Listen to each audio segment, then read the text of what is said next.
bienvenue pour cette troisième vidéo qui est peut-on consommer de l'alcool au travail. Donc Paul a décidé de fêter sa retraite après 40-50 ans de carrière et pour cela il décide de ramener plusieurs alcools au travail. Sauf que là son employeur lui dit attention, il y a certains alcools qui sont interdits par le code du travail. Donc on va découvrir quels sont les alcools autorisés. Oui, il y en a certains qui sont autorisés. Et d'autres non, qui peuvent parfois faire un peu sourire. Donc on va découvrir quels sont les alcools vraiment, les alcools cités par le code du travail qui sont autorisés, et donc à contrario ceux qui sont exclus. Comment savoir si l'alcool au travail est autorisé? Donc c'est depuis un décret du 3 juillet 2014 qui dit que lorsque la consommation de boissons alcoolisées est susceptible de porter atteinte à la santé physique ou mentale des travailleurs, elle est interdite. Plus précisément, donc c'est l'article R 4228-20 du Code du travail qui dispose quels sont les alcools qui sont autorisés ou non. Alors c'est un décret du 1er juillet 2014 qui dispose qu'aucune boisson alcoolisée n'est autorisée autre que le vin, la bière, le cidre et le poiré. Donc par exemple, si Paul veut nous ramener une bouteille de vodka sur le lieu de travail, c'est interdit. Bon, encore, la vodka, c'est un petit peu fort. Mais s'il veut ramener du champagne, alors que c'est vraiment une pratique très très courante, il n'a même pas le droit de ramener une bouteille de champagne sur le travail, sous peine d'être sanctionné par le code du travail. Par contre, s'il ramène 10 packs de bière, là, aucun problème. Que faire si je me retrouve tout de même alcoolisé au travail?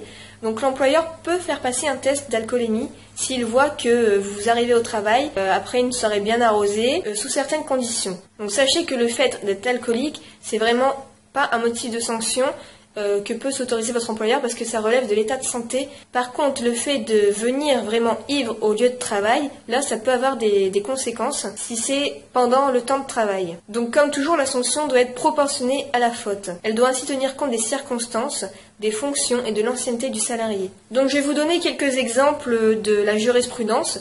Donc, il a été jugé une cause réelle et sérieuse de licenciement dans le cas où il y avait un état d'ébriété manifesté par des hurlements et des injures sur le lieu de travail et des grossièretés à l'égard d'un fournisseur, donc dû par rapport à l'alcool. Par contre, un cas où ça n'a pas été jugé de licenciement, un salarié surpris avec des collègues un verre de pastis à la main 10 minutes avant la fin de la journée, dans les vestiaires et non dans l'atelier après 13 ans d'ancienneté irréprochable. Donc on remarque bien encore le pragmatisme qu'ont les juges. Ou encore un comportement d'un salarié laissant supposer un état d'ivresse alors qu'il était dû à un traitement médical dont l'employeur n'était pas informé. Par contre, a été jugé en faute grave, contremaître ayant consommé de l'alcool sur le lieu et pendant le travail, en violation du règlement intérieur, et alors qu'il se devait de donner l'exemple. Donc, retenir qu'il y a seulement certains alcools qui sont autorisés, comme la bière, le vin, le cidre, et d'autres ne sont pas autorisés, comme le champagne ou la vodka. Faire attention de ne pas être en état d'ivresse sur le lieu de travail. La jurisprudence tient compte des fonctions, des conséquences